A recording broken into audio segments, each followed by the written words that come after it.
Jesosy misaotra tompo fa fahasoavana be ny hoe afaka mipetraka kely eo anatina marty soara tahaka an'izao dia miaraka hoe iaino anao hoe zahay ianao le Andriamanitra lehibe tompon'izao zavatra rehetrarehetra hitan'ny masonay sy ny tsy hitan'ny masonay, ianao le Andriamanitra tsy toa dia maka fotoana tahaka ny hoe rendez-vous anao aminay mihitsy hiresaka aminay manokana raha ny eto ambony tany dia mila manao protocole be da be zay vao afaka miona amin'izany olona ngeza be zany fandroany, tsy hoe zahay akory ary no mila maka audience aminao fa ianao mihitsy no te hiresaka aminay, te hampahery anay, te hitondra ny fiainanay ho tena fiainana mamokatra ho anao. Misaotra n'izany rehetrarehetra zany dia anio ary zay miara-manokatra ny fonay ao anatrehanao mitenena aminay amin'ilay tandrify anay tsara. Za tompony tsy mahafantatra ny olona tsirairay tonga eto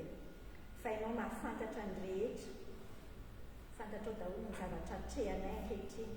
Ianao manana plan tsara tarehy ho anay rehetra dia tao miazahay afantatra an'izany dia afaka manana finiavana volonté hiditra ao anatin'izany plan anao zany dia misy dikany fisianay eto ambony tany. Misaotra tompo ataonay amin'ny anaran'i Jesosy mivavaka. Amen. Amin'ity androan'ity ho ataoko bilay ny firesantsika ny slide rehetrarehetra dia en français ny teniteny français tena eny dia ny teny malagasy koa dia amin'izay mahazo resaka tsara daholo ny rehetra na jeune na moins jeune. Ok, fanalahidin'ny fiainana mamokatra ho amin'ny tompo zay ny zavatra resantsika senao adikatsika tsotra hoe comment vivre une vie qui produit des fruits pour le Seigneur. Zay ny zavatra ho resantsika senao androany, comment vivre une vie qui produit des fruits pour le Seigneur. Ny zavatra voalohany isariako ny sainao ny amin'ny fomba ahitan'Andriamanitra ny fiainantsika matetika dia mandray ny tahaka ny hoe métaphore Andriamanitra ao anaty Baiboly notre vie ça ressemble à un arbre. Ça ressemble à un arbre. La question qui se pose, à quel genre d'arbre tu ressembles? Androany zany hoe totompo hoe tsika senao isaina tsara hoe raha ianao zany ohatra ny hazo, tu ressembles à un arbre, quel genre d'arbre? Mety ohatrany ahoana? Sao dia mety ohatran'ity hazo ity peut-être comment tu te vois, comment les gens te voient. Est-ce que tu ressembles à un arbre mort, sans vie? Dès qu'on te touche, t'es coupé, cassable la minute. Vous savez, meti fiainanao ankehitriny. Ça,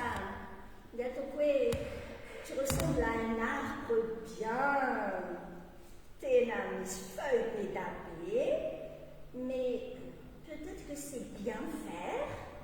Rehefa jereny ety ivelany dia tena hoe maitso tsara, fa rehefa dinihana il n'y a que des feuilles sur l'arbre. Mais tout tsara zany fa ny existence ny ampisin'ny hazo anankiray, à moins que c'est un arbre décoratif. Ok, mais peut-être je peux tenir. Allez, je tiens.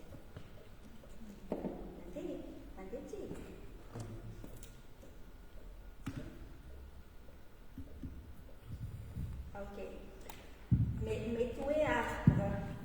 Il y a deux genres d'arbres. Il y a deux genres d'arbres dans la vie. Des arbres décoratifs et des arbres fruitiers. Des mazava naton'Andriamanitra ho antsika. Nous ne sommes pas sur la terre pour décorer la terre. Ce n'est pas ça. Le but de notre vie, c'est de porter des fruits. De ohatrany ahoana zany ianao ankehitriny, ianao ve ohatrany arbre qui a seulement des feuilles. Any amin'ny Marc au chapitre 11 any dia miresaka an'izay mihitsy ny tompo misy figuier zay tany. Izay hitan'ny tompo hoe waouh, il y a plein de feuilles sur le figuier. Normalement, quand il y a plein de feuilles sur le figuier, ça veut dire qu'il devrait y avoir des fruits au-dessous des feuilles. Oh, le Seigneur, il avait faim. Mais quand il a regardé, il n'y avait rien. lalabe zany. Dia ianao zany zao mandinika, ataontsika senao andinika. Comment es-tu? Ohatran'izay arbre avec beaucoup de feuilles, mais pas de fruits. Zay ve ianao? Hitanao ohatran'izao ataontsika senao zao eto zao zany. Zao tsika senao mipetraka eto zao. Un mardi soir, qu'est-ce que nous faisons ici? Normalement, zany tsika senao niendrikitsika tena arbre avec beaucoup de feuilles. Dikany rehefa mahita tsika ny tompo dia il espère. Waouh! Je l'ai FPMA au Toulouse, un mardi tena jour ouvrable be ty dia mipetraka eo. Dia manatena ny tompo hoe normalement il devrait y avoir des fruits. Mais je ne sais pas encore. C'est à vous, c'est à nous de voir. Dia sa ohatry ny ahoana ny paozinao ny tediavin'Andriamanitra amintsika senao dia tena hoe arbre plein de fruits. Zay ny teniny. Enonao ange misy tenin'Andriamanitra ny amin'ny Luc, ao amin'ny Luc ao toko fahatelo ambin'ny folo au chapitre 13 versets 6 et 7. Je vais lire et je vais lire en malagasy, mais vous pouvez suivre en français sur notre slide. Luc au chapitre 13 versets 6 et 7. Sans soratrao. Nanao an'ity fanoharana ity Jesosy.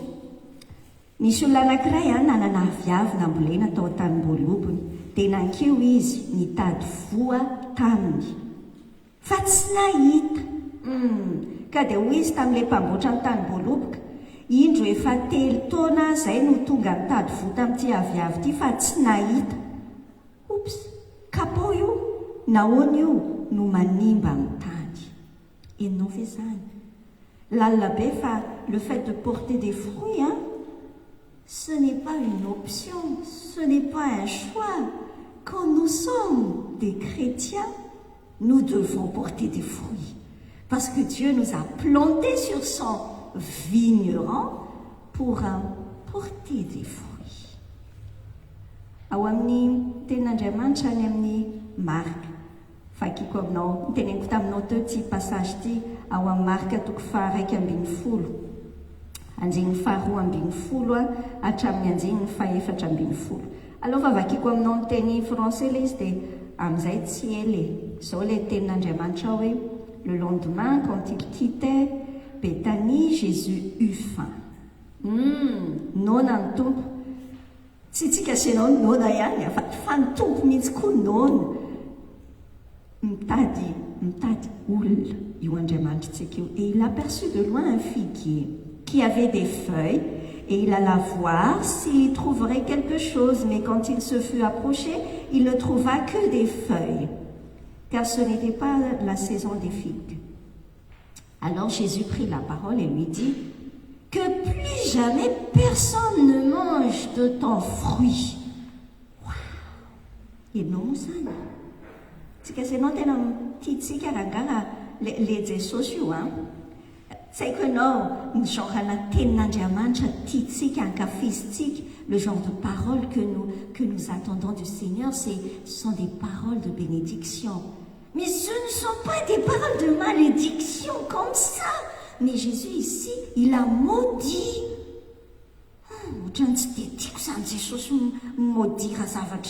J'aime pas ce passage. Même si tu n'aimes pas ce passage, nous devons l'écouter. Nous devons l'écouter. Satria, nous devons porter des fruits.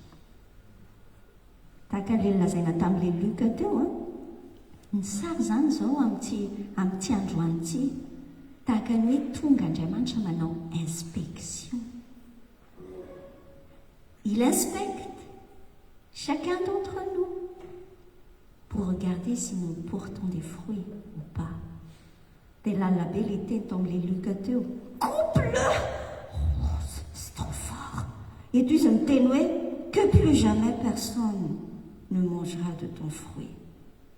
Koravako. Zany nge tsy hoe teny mandalo fotsiny ce ne sont pas de simples mots, fa tenina famindrapon'Andriamanitra amintsika senao zany androany. Est-ce que nous portons des fruits? Savez-vous que Dieu nous a choisis pour produire des fruits? Efa nivakiny pasteur teo ny teny any amin'ny Jean au chapitre 15. Raha vakitsika ny verset 8 et 16.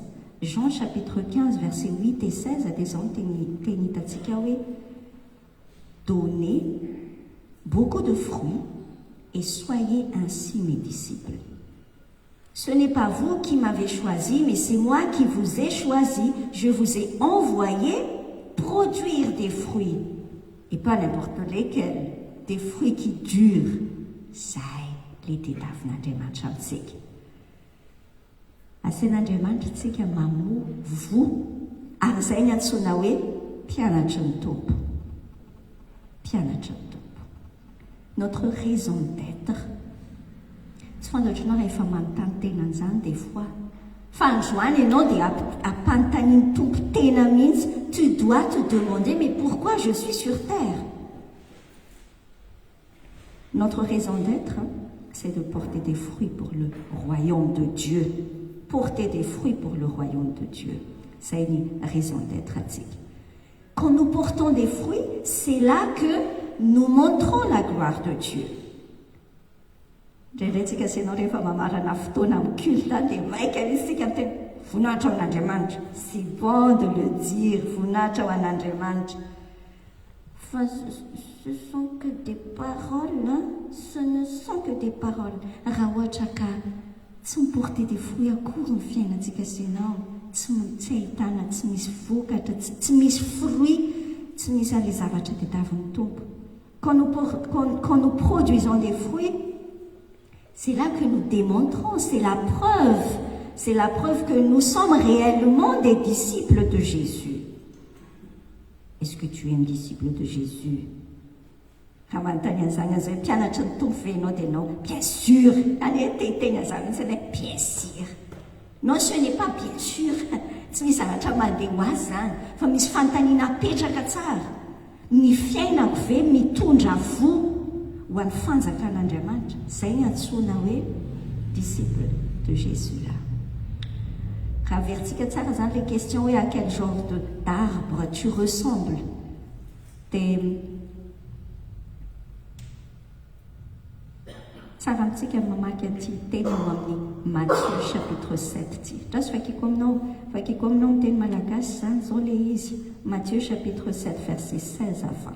Enonao nge ny tenan'ny tompo hoe ny voany no ahafantaranareo azy.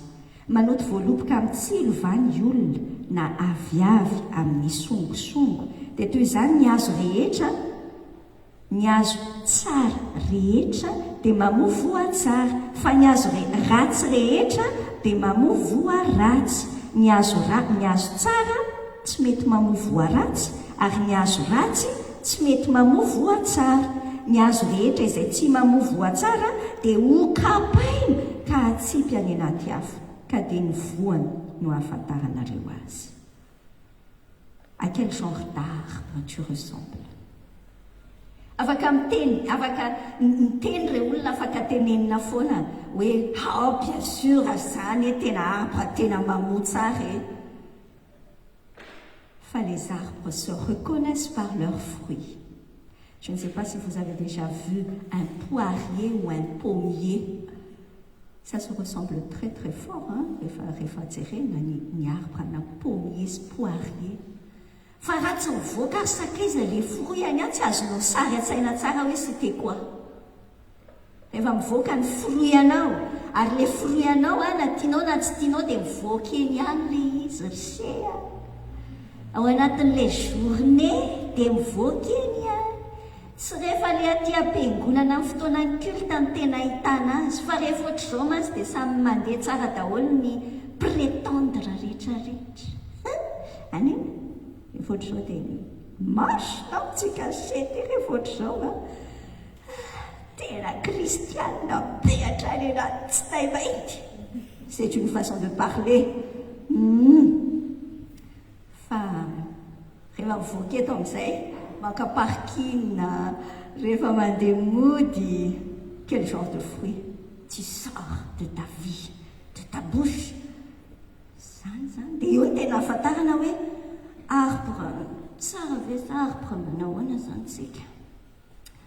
Hitanao, nous sommes créés pour mener une vie riche en action. Misy ten'Andriamanitra ny amin'ny Éphésiens 1, dao nefa akitsika senao hoe dans Éphésiens au chapitre 2, verset 10. Éphésiens chapitre 2, verset 10, il est écrit « Oui, c'est Dieu qui nous a fait.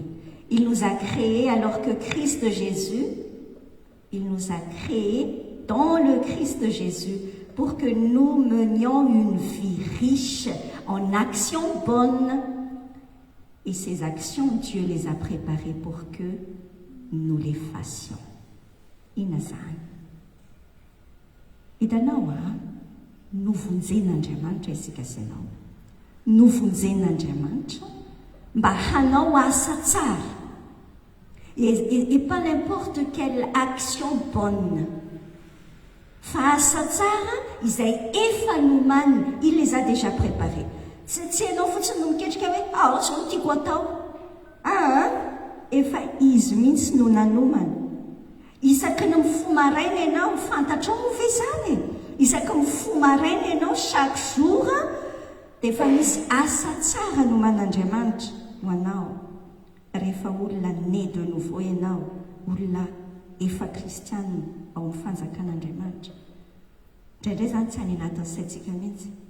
Ny antsika sainao fotsiny mieritreritra hoe rehefa misy ambony fotoanako any dia mieritreritra asan'Andriamanitra. Le fitanany fotoanana koa ohatrany tsisy ambony mihitsy dia ohatrany tsy dia mieritreritra loatra ianao raha tsy indraindray kely. Fa ina aloha zany ny dikan'izany hoe asan'Andriamanitra. Accomplir les actions de Dieu. Mais c'est quoi les actions de Dieu? Le service pour le Seigneur, c'est quoi? Inazany amaritanao an'izany. Amin'ny ankapobeny, tsika sianao avy dia mieritreritra asa be dia be. Alors tsika sianao aloha miara-mamaky teny any amin'ny John. Dans Jean au chapitre 6, verset 27 à 29. Fakiko aminao ny John. Dans Jean chapitre 6, verset 27 à 29, je vais lire en malgache. Aza miasa hazo hanina mety ho levona. Dona inotsika tsara e. Aza miasa ahazo hanina mety ho levona, fa ny hanina izay maharitra ho fiainana mandrakizay, izay omeny zanak'olona anareo, fa izy no nasian'Andriamanitra ray tombo-kase. Dia hoy taminy, inona no ataonay mba hiasanay ny asan'Andriamanitra? Écoutez ce que Jésus a répondu. Zao ny asan'Andriamanitra ho Jesosy namaly, dia ny hinonareo izay ny rany. Hitanao, ny antsoina hoe asan'Andriamanitra, le service pour notre Seigneur. Ny antsoina hoe asan'Andriamanitra, les actions de Dieu. Ho teneny tao amin'ny Éphésiens 2 hoe tokony hoe riche en actions bonnes. Ce sont quoi? C'est quoi? Ce ne sont pas principalement des activités, mais c'est le fait de croire en Jésus comme étant la principale motivation dans tout ce que nous faisons. Ho an'Andriamanitra zany ny zavatra kotiny ho asa eo amin'ny fiainanao, dia ny zavatra ataonao vokatry ny finonao an Jesosy. Tout ce que tu fais, rehefa hoe ny finonao an Jesosy no antony anaovanao azy. Tu peux laver les vaisselles en croyant au Seigneur, parce que tu crois au Seigneur. Rehefa izay kotian'Andriamanitra daholo ny zavatra rehetra. Fa eo zany tsika sianao no mijery. Hitanao an'Andriamanitra tsy ny verbe faire ny mandeha voalohany. Ny olantsika sianao mahatonga antsika mora kivy amin'ny fiainana. Pourquoi nous avons marre après de servir etc. Satria diso motivation antsika sianao. Ny être aloha ny mahaliana an'Andriamanitra voalohany. Être chrétien, c'est être. Ce n'est pas faire un chrétien. Enfin, c'est être. C'est ton être. Et ny teneniko anao dia tahaka izao hoe ataontsika sianao hitandrina tsara. Miresaka androany tsika sianao miresaka hoe fanalahidin'ny fiainana mamokatra ho an'ny Tompo. dia teneniko anao tsara alohan'ny resako anao le step le dingana mba hatonga antsika tena mamokatra ho an'ny tompo ny fiainantsika. Il faut faire attention d'abord. Ne soyons pas induits dans l'erreur de courir après des activités qui seront vaines aux yeux du Seigneur. Ten'Andriamanitra no mampitandrina antsika amin'izany.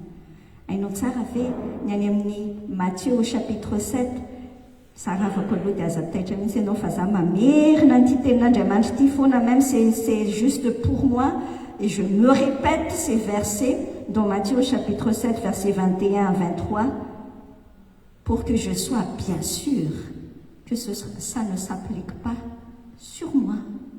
Écoutez ce que le Seigneur dit. Matthieu chapitre 7, verset 21 à 23. Tsy izay rehetra ny hoy ny tompo manao amiko hoe tompoko no hiditra ny fanjakany lanitra, fa izay manao ny sitrapony raiko aho izay any an-danitra. Maro ny anao amiko amin'izany andro izany hoe tompoko, tsy efa naminany tamin'ny anaranao va zahay? Tsy efa namoaka demonia tamin'ny anaranao va zahay? Ary tsy efa nanao asa lehibe maro tamin'ny anaranao va zahay? Oulala, verset 23, ambarako amin'ny marimarina hoe tsy mba fantatro akory nareo hatrizay miala amiko nareo mpanao meloka. Ça c'est grave. Vous avez entendu? Ramboartsika kely zany les zavatra. Peut-être que tu as commencé à connaître le Seigneur à l'âge de, je sais pas, disons à 17 ans peut-être. À 17 ans, on t'a confirmé, tu es maintenant pandray fanasan'ny tompo, ohatra. À l'âge de 77 ans, tu quittes ce monde, t'es mort. Faly be ianao zany, tonga eo an-danitra ianao zany. Là, devant la porte du ciel, t'es vraiment tout excité. Oh Seigneur, c'est où mon truc? Satria ny tompo zany efa niteny any amin'ny Jean 14 zany no teny ny tompo hoe za andeha amboatra fitoerana ho anareo, je vais préparer une place pour vous, et toi tu espères que tu auras une place là-bas. Za mihitsy nkely zavatra miseho eto se ianao zany 17 ans nandray amin'ny tompo, 77 ans ianao maty, fa nandritra ny 60 ans ianao, tu as servi le Seigneur dans l'église, alléluia. C'est bon, hein? 60 ans de service pour le Seigneur. Dia ao ambaravarany lanitra ianao miteny hoe Jesus, je suis là. Dia ianao gaga be, fa le Seigneur il ne te regarde même pas. Dia hozy ianao hoe mody farina indray tompo a. Lalina be mihitsy ange le verset io hoe ny tompo miteny hoe je te connais pas. Ianao zany tia nangatanana iteny hoe oh Jesosy io so daholo nge nefa nataoko hoe tanao ilay niteneny ao tompoko, Seigneur, Seigneur. Ce n'est pas le fait d'appeler Jésus Seigneur qui te fait un chrétien, mon cher ami, hein? Mais non. Dia tenenao ny tompo daholo tany sainao eo, tonga dia nisapana rehetra ao am-piangonana to dia misy ahy daholo. C'est une bonne chose ary sakaiza. Fa izao andao androany, on va bien s'assurer que ce ne sont pas des œuvres vaines. Fa andaotsika androany tena hery fotsika, on va porter des fruits pour le Seigneur, fa avec l'assurance, la pleine assurance que nous serons bien récompensés. Fa omeny tompo atsika ny assurance. Eto ny tompo miteny hoe je te connais même pas. Felaka ty amaina, c'est grave nge, gifle, loza nge zany se. Aleo androany zany tenentsika senao tsara eto. Fa grave, raha ohatra à la porte de l'éternité, le Seigneur te dira la même chose. Satria tsy afaka hiteny tsony ianao hoe Seigneur, je vais retourner un tout petit peu zany any amin'ny tany fa ohatrany tsy nety le teo. Orsia, zao ny safidiny miainga. Zao ny safidiny miainga. Tu vis ta vie. Pourquoi tu vis ta vie? Pour quelle raison? Makaiza zany direction amin'ny fiainanao zany. Raha mijeritsika manontany tena aloha angamba ianao hoe fa inona ihany zany ny tedaviny tompo ty e? Fa ahoana? Jerena ao amin'ny 1 Corinthiens chapitre 8 verset 3, ao ny ahitantsika hoe fa iza ny olona fantatry ny tompo e? Fa le Seigneur connaît qui alors? Raha ohatra ka tsy le olona activiste be, Ay tsy activiste amin'ny fantatry ny tompo. Jerentsika amin'ny 1 Corinthiens 8 verset 3 zao soratra hoe fa raha misy tia an'Andriamanitra dia izy mifantany. Hitanao, indikany hoe olona manao asa an'Andriamanitra. Qu'appelle-t-on service pour le Seigneur? Bon, j'ai essayé de le définir un tout petit peu. Inona ny teneniko tato? Any amin'ny Matthieu chapitre 22 no iangatsika. Izany teny any amin'ny Matthieu chapitre 22 zany misy le olinona ny tany an' Jesosy hoe inona angany amin'ny tinana ny lalàna rehetrarehetra dia hoy ny tompo hoe tiavan'i Jehovahandriamanitra amin'ny fonao rehetra, amin'ny sainao rehetra, amin'ny fananao rehetra, amin'ny herinao rehetra, dia tiavany namanao tahaka ny tenanao. Ao amin'izay avokoa no hiantombena ny lalàna rehetra. Inona ny hamaritantsika ny antsoina hoe service pour le Seigneur? C'est ce que nous faisons quand c'est motivé par notre amour pour Dieu et pour notre prochain, dans le but d'emmener les autres à connaître Dieu, pour qu'ils sait et pour qu'ils vivent la vie de Dieu sur terre jusque dans l'éternité. C'est notre raison de vivre. Tout ce que nous faisons, tu fais du jardinage. Pourquoi tu fais du jardinage? Pour ton propre plaisir.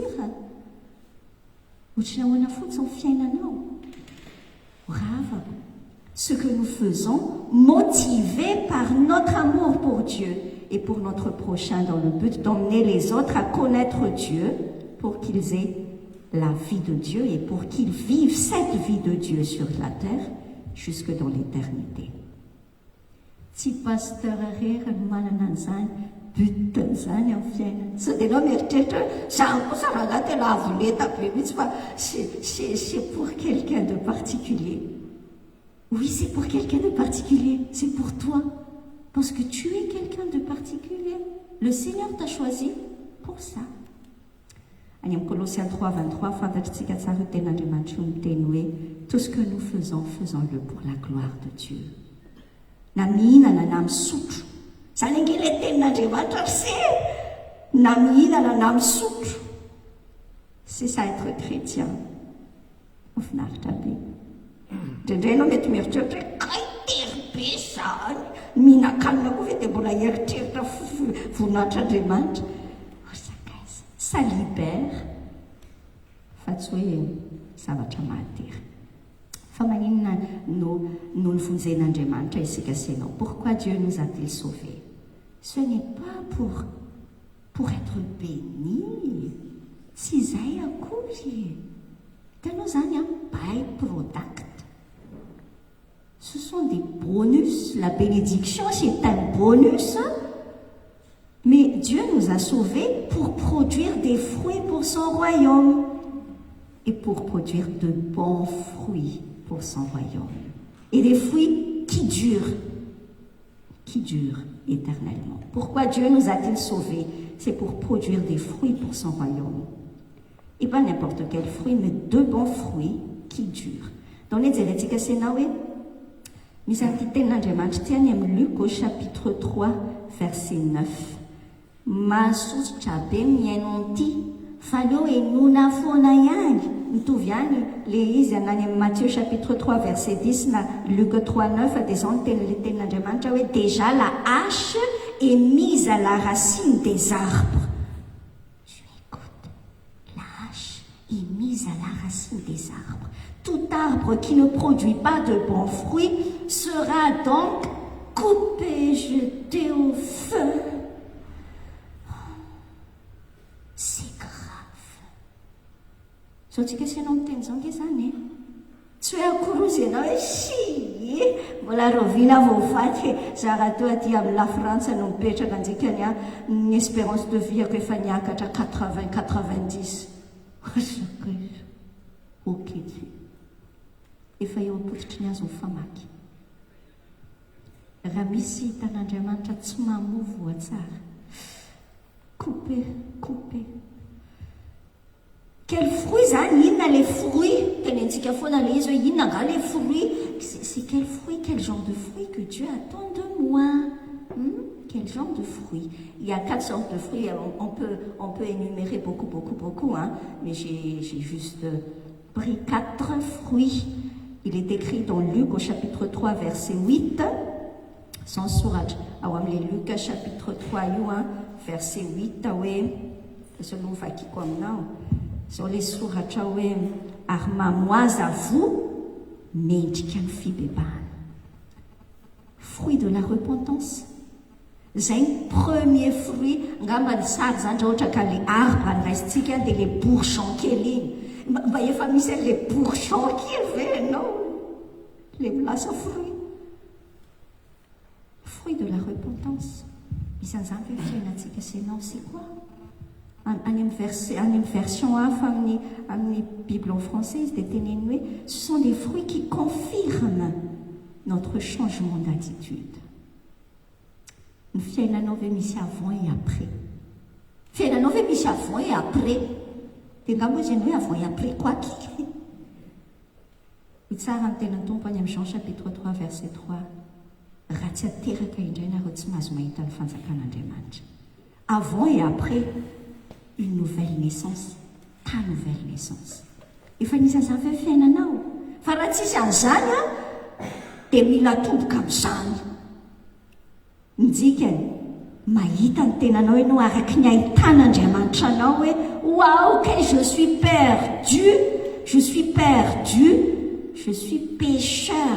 Actuellement, on ne veut plus parler de péché, parce que c'est un mot, mandreraka zany, aza miteny miresaka an'izany loatra, aza miresaka péché zany fa ataovy hoe faiblesse. Or sia, rehefa miteny ny tenin'Andriamanitra hoe péché dia péché. Et nous sommes tous des pécheurs. Que nous le voulions ou non, c'est une tactique.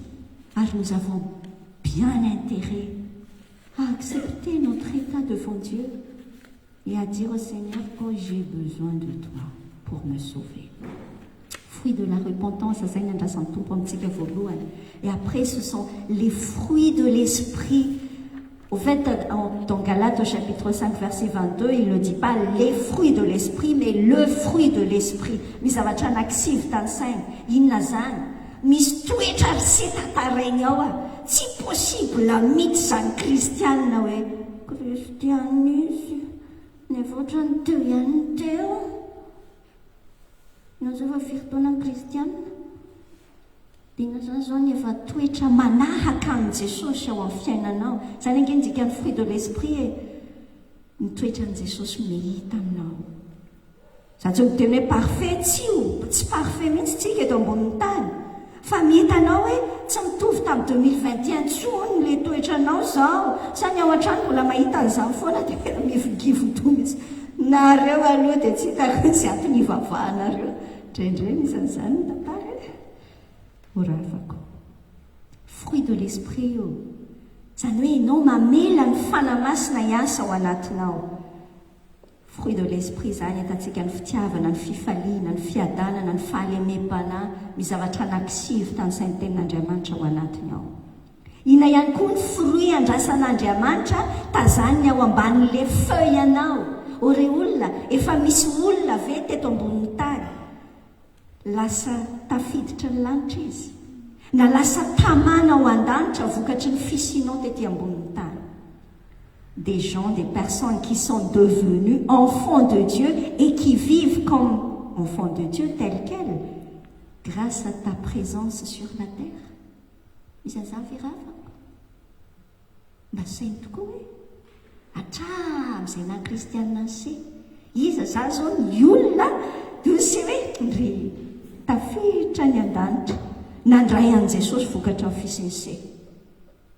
So dia eritrereto siara fa ny antom-pisiny dia le fo marena dia mandeha au boulot, métro, dodo. Ce n'est pas ça. Tsika senao nge manana valeur, mission noble be mihitsy pour le royaume de Dieu, pour faire entrer des gens dans le royaume de Dieu. Zay ny antony nametrany tompo anao anatin'io toeram-piasana mahagaga io. Zay ny antony nametrany tompo aminao amin'ny toeram-pianaranao any amin'izay misy anao any.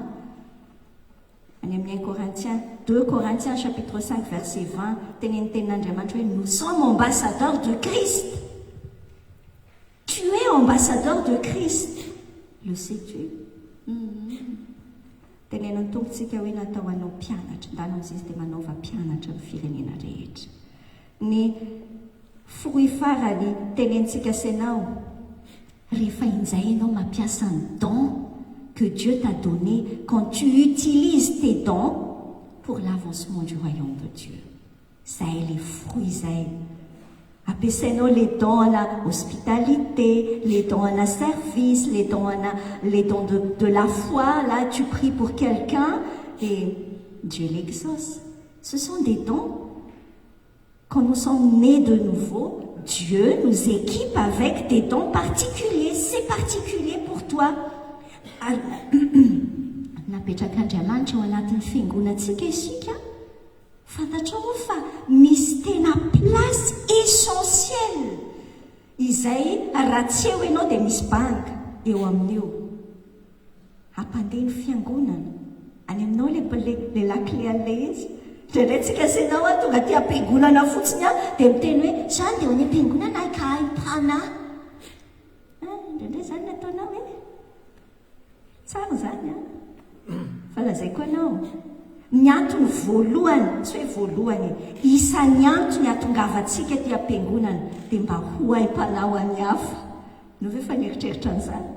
Ce n'est pas seulement pasteur, allez vas-y les tourtenia kana haim-pana. Mais toi, qu'est-ce que tu as fait pour les autres? Pour que les autres se sentent bien aussi avec le Seigneur. Zany keny asantsika rehefa samy mipetraka tsara ohatran'ny puzzle ngeda be tsika.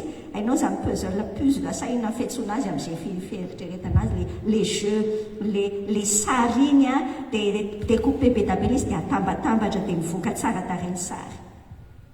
Misy sarin'i Jesosy ao, tian'Andriamanitra iseho amin'ity fiombonana misy anareo ity, amin'ny fiombonana misy anao actuellement. Peut-être que tu fais partie du nez du puzzle. Dia rehefa tsy eo amin'ilay le nez ianao dia banga be ilay izy dia tsy mivoaka tsara ny sarin'i Jesosy. Asinao zany. Ilainy tompo ianao. Ahora jerentsika senao sady mijery ny lera. Ok, jerentsika senao hoe quelles sont les conditions pour produire de bons fruits. Ny zavatra anankidimy angamba izay tantarako anao zay. Zao ny tenin'Andriamanitra ny amin'ilay Matthieu au chapitre 7 efa vakiko taminao teo io tamin'ny teny malagasy hoe tout bon arbre produit de bons fruits, mais les mauvais arbres, le mauvais arbre produit de mauvais fruits. Un bon arbre ne peut pas porter de mauvais fruits, ni un mauvais arbre porter de bons fruits. Condition voalohany zany ravako, ny zavatra voalohany, tu dois être un bon arbre. Dia io tsy hoe ezaka ny tenanao, fa zay le nitenentsika senao hoe mila mandalo nouvelle naissance senao, tu dois naître de nouveau. Ce n'est pas être né d'une famille chrétienne. Être né d'une famille chrétienne ne veut pas dire que tu es chrétien. Non, c'est ton choix personnel. Ao amin'ny 1 Jean 3 verset 9 dia tenenany tompo hoe quiconque est né de Dieu ne pratique pas le péché. Parce que la semence de Dieu demeure en lui et il ne peut pas pécher parce qu'il est né de Dieu. Amin'ny fiainanao dia misy fotoana ny tompo mantany anao tsotra be mihitsy. Veux-tu me laisser planter ma semence dans ta vie? Efa navelanao ve ny tompo hamboly ny semence any ao anatin'ny fiainanao? Choix personnel na tsirairay avy zany. Est-ce que tu l'as déjà fait, ce choix? Parce que sinon, inona moa zany ny ataonao eo hoe andeha hiezaka hamoaka fruit ianao? Fa ahoana ny impossible? Un bananier ne pourra jamais faire sortir des pommes. Chargé no fa nahita an'izany. Misy akondro dia lasa mivoaka pomme. Fa ndraindraitsika senao ataontsika ohatr'izany le izy. Peut-être que nous scotchons, asiantsika scotch les pommes eo amin'ilay bananier dia mizesta be tsika hoe voilà mon bananier qui produit des pommes. Orsia, rehefa bananier ianao dia mbola banane zany mivoaka eo. Rehefa mbola tsy nandray ny semence an'Andriamanitra ianao dia azagaga mihitsy ianao fa 1er janvier imbeta be ny andehananao résolution zany raha afako. Azonao le résolution de 1er janvier reny fa tsy mety mihitsy le izy 10 janvier dia efa tout tombe dans l'eau ça hoe nampoziny rehefa mbola tsy né de nouveau tu dois être un bon arbre ny zavatra faharoa tenentsika dia izao tsy izay fotsiny fa mety be da be tsika sy ianao no efa nateraka indray mety tamin'ny 97 ianao nandray an' jesosy sa tamin'ny tsy fantatro fa dia gaga ianao fa ohatran'ny feuille be fo tsy niatreto fa ohatran'ny mbola tsy dia misy fruit loatra. Il faut que tu demeures en Jésus. Tu demeures en Jésus. Écoutez ce que Jésus nous dit dans Jean chapitre 15 verset 5. Il dit, je suis le cep. Vous êtes les sarments, celui qui demeure en moi et en qui je demeure porte beaucoup de fruits, car sans moi vous ne pouvez rien faire.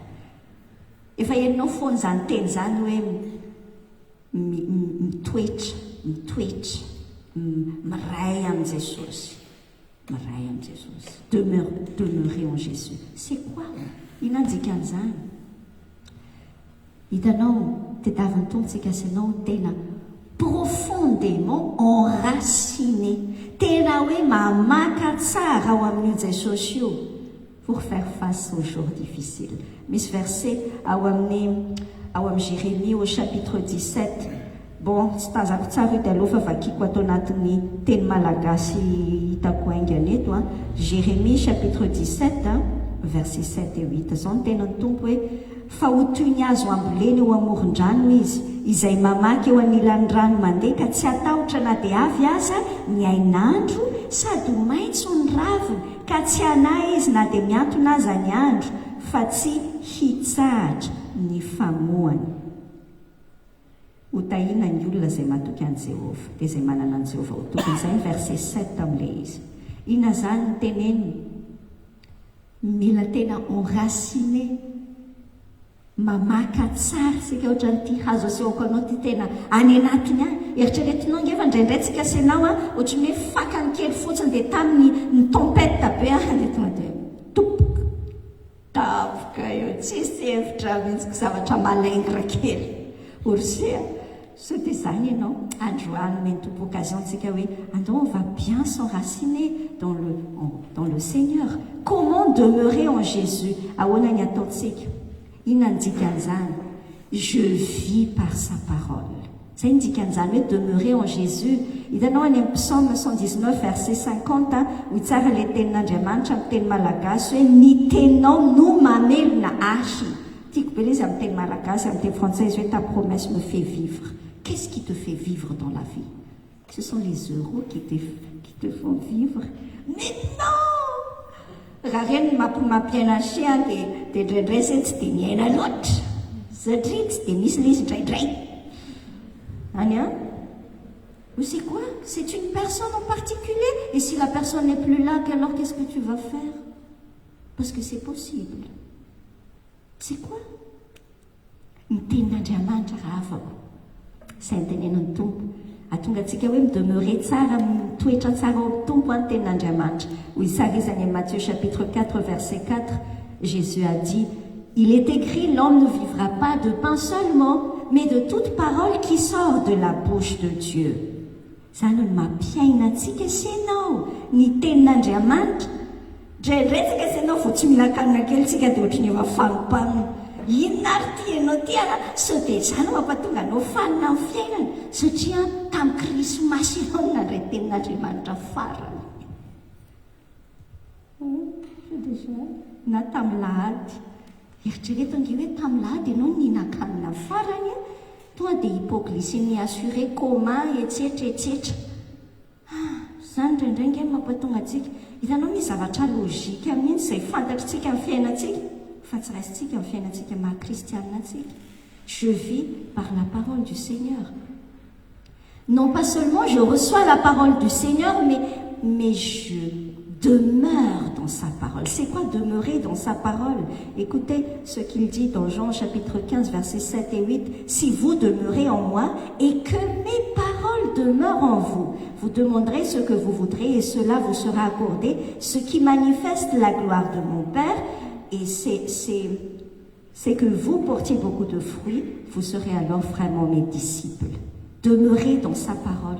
zay le andrasan'ny tompo amintsika senao ohatrany ahoany zany demeurer dans sa parole aloha fahazavain'ity psaume 1 ty psaume tsara le izy au verset 2 et 3 c'est quoi demeurer dans la parole de Dieu zao ny tenin'Andriamanitra c'est celui qui trouve son plaisir dans la loi de l'Éternel.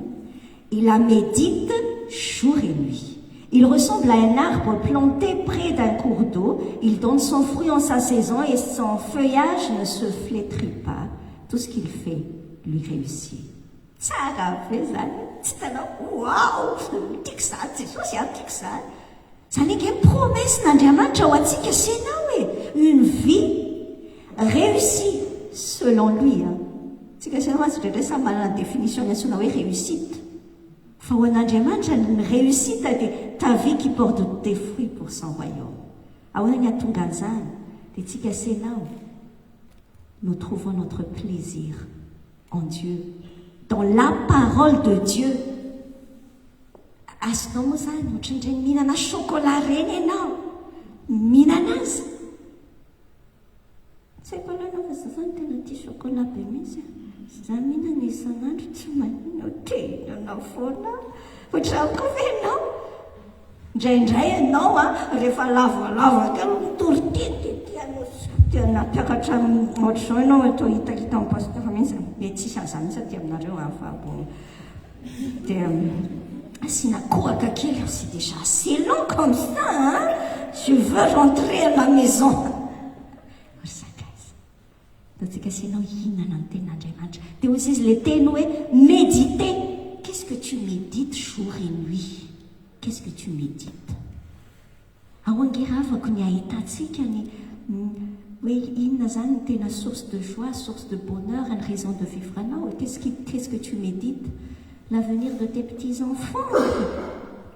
Raha zany méditenao fetifety kely dia makany amin'ny coiffure indray ianao fa mila atao fotsy maintimainty indray volo za atao je sais pas quoi satria plein de soucis. Tu médites tes problèmes ou tu médites la parole de Dieu? Si tu veux porter des fruits, c'est méditer la parole de Dieu. Comment je demeure en Jésus? Je suis connectée tsara be mihitsy mo taty amin'ny année 2000 zany connecté zany zay vao tena nanomboka mipotra zany mo zany fa tsara tare zay mihitsy. Je suis connectée en permanence avec mon Jésus. Ohatrany mandeha foana le données mobile anao, le wifi anao, wifi any lanitra ve anao ve connecté foana? Ndikan'izany c'est quoi? C'est par la prière. Et nous n'avons pas dit dans Matthieu 6 verset 6 où ils jouaient, mais toi quand tu pries, entre dans ta chambre et ferme la porte, ta porte, et prie ton Père qui est dans le lieu secret. Et ton Père qui voit dans le lieu secret, te le rendra. Et non ça. Aza atao mahasahirana ny sainao fomba mitenenako azy dia ity hoe Andriamanitra io tena te hampiaraka amintsika. Hainao zany mogasy zany mampiaraka. Tamin'ny aloha le mbola nanao sipindry teny mampiaraka any origine mampiaraka c'est tétine mandeha voilà juste nitenao sy le olona rery fantatrao fa tena te hanana zany moment zany avec toi Jésus. Jésus veut avoir un moment d'intimité avec toi. Est-ce que tu en as? Est-ce que tu veux?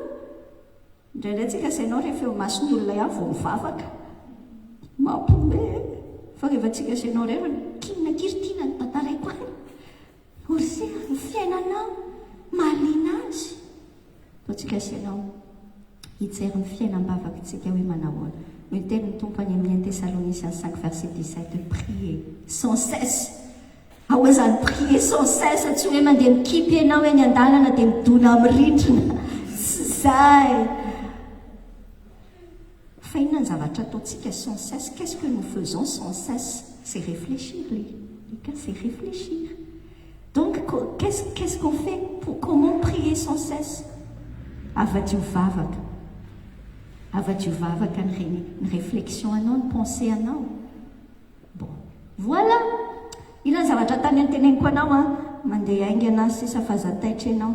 Dans Luc au chapitre 8, misy fanoarana teny amin'ny tompo hoe tsika senao ohatrany hoe 4 types de sol pour planter, pour semer la parole de Dieu. Misy karazana sol anakefatra, misy hoe un bon sol, misy ohatrany hoe eny andalana, misy sol tsilotsilo be, dia misy vatolampy.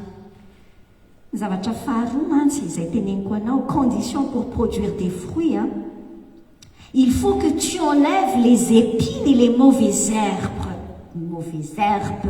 de ta vie. Il faut que tu les enlèves. En Luc chapitre 8, verset 14, d'autres graines sont tombées dans les plantes épineuses. Ce sont les gens qui entendent la parole, mais les soucis, les richesses et les plaisirs de la vie étouffent ce qui grandit en eux et ils ne peuvent pas donner des fruits mûrs. Teneniko anao manokana ty satria tena mora mahazo atsika senao. Mora mahazo atsika senao zany. Atonga atsika senao afaka porter des fruits, il faut que tu vérifies régulièrement s'il n'y a pas d'épines, s'il n'y a pas de mauvaises herbes.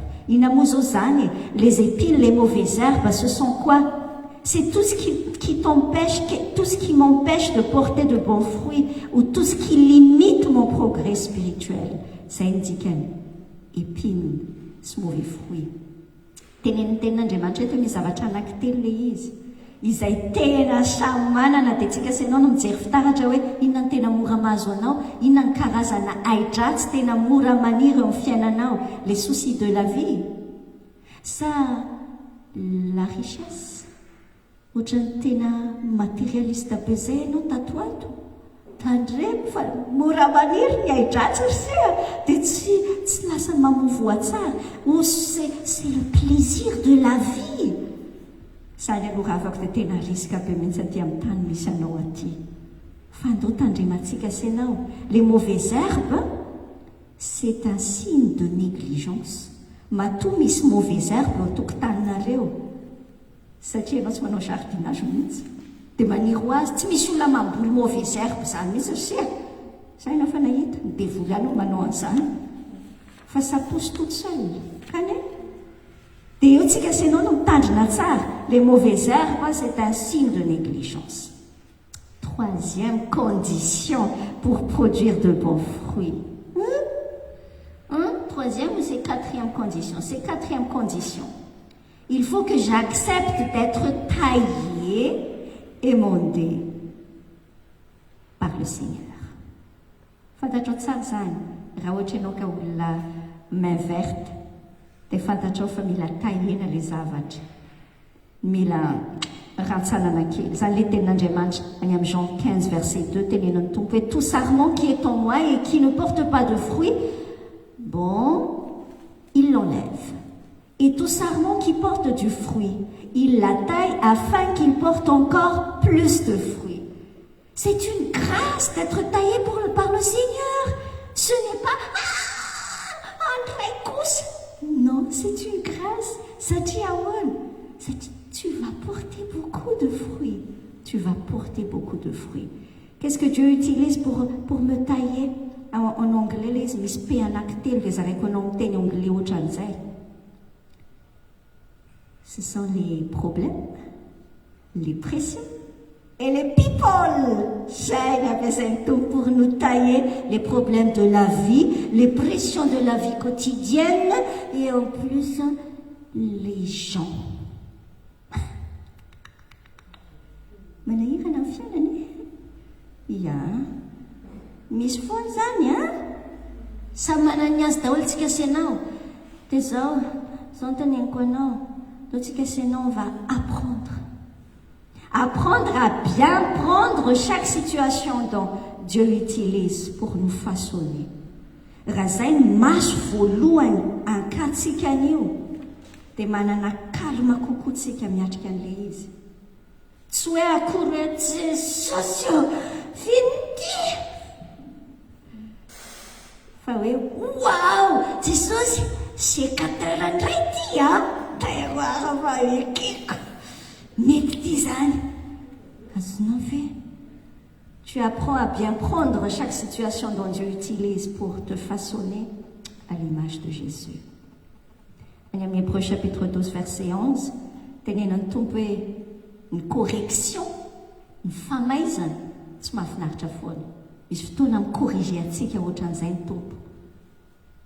Ary amin'ny Romains chapitre 8, verset 28, hainao tsara izany tenin'Andriamanitra izany hoe fa fantatsika fa nous savons que toute chose concourt au bien de ceux qui aiment Dieu. Hainao zany fa tsy hainao rehefa tena tonga le fotoana iny dia ianao oasa maty ya fandao tadiditsika zany. Dieu, allez, on va accepter d'être taillé par notre Seigneur. Il nous connaît et il nous aime. Zavatra farany teneniko aminao. Condition pour produire de bons fruits. J'attends le temps de la récolte avec patience. Oh là là, tu m'y attendre, hein? Ça c'est le plus grave. Famaïré, c'est nos rafako. En Jean chapitre 12, verset 24, en vérité, je vous le dis, si le grain de blé tombé en terre ne meurt pas, il reste seul. Mais s'il meurt, il porte beaucoup de fruits. Tsy misy mihitsy olona namboly zavatra. Ohatra ianao zany namboly tsaramaso, je sais pas, misy hoe namboly vary ve izy androany dia misemer les graines izy dia rapitso izy dia il vient avec une faucille pour récolter ataly ny olilindra ohatra ka ohatr'izay. Fa ça prend du temps, hein? Fa tsika zay anao indraindray indrindra amin'izao fotoanantsika izao, je veux tout de suite. Tsy misy an'izay formule zay ao amin'ny tompo. Fa ny tompo angeny marina azy dia no mifaçonner atsika amin'ilay imagen'i Jesosy. Dia mahatonga atsika miantompo. Bien sûr que c'est pas agréable, mais ça vaut le coup d'attendre dans la salle d'attente de Dieu. Ça vaut le coup. Et je vous encourage. C'est une zavatra nizaraiko taminao. Raha fitinitsika zany les clés d'une vie chrétienne fructueuse. Il faut que je reconnaisse que j'ai reçu le privilège d'être choisi pour produire des fruits pour le royaume de Dieu. C'est un privilège. Ce n'est pas comme un commandement avec un pistolet au temple. Et tendrez-moi. Eny resantsika teo les Luc chapitre 3 miteny hoe efa eo abavany les haches. Fa nous sommes encore dans la période de grâce. C'est un privilège de servir le Seigneur. C'est un privilège d'être choisi pour produire des fruits. Prenons-le comme tel. Donc je dois produire des fruits pour la gloire de mon Seigneur. Vorainao ve zay? Tsy eto ianao miaino eto ambony tany eto dia miaina pour toi. Fotsiny. Nous devons produire des fruits pour la gloire de notre Seigneur.